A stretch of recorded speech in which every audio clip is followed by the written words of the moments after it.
How to set up LLC for online business. Setting up an LLC for your online business in 2025 is easier than most people think, but many get it wrong by skipping key legal steps. Here's the step-by-step process. Step 1.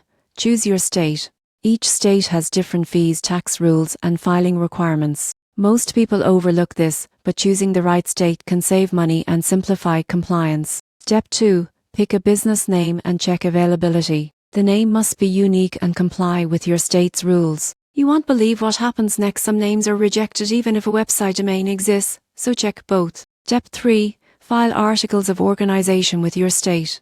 This officially forms your LLC. You can usually do this online. Step 4. Obtain an IN from the IRS. This is required for taxes, opening a business bank account, and hiring employees. Step 5. Create an operating agreement. While not always mandatory, it sets ownership, responsibilities, and profit distribution crucial if you have partners. Step 6. Comply with local licenses and permits. Depending on your business type, additional registrations may be needed. The surprising truth is that forming an LLC protects personal assets and legitimizes your online business, but skipping even one step can cause delays or legal issues.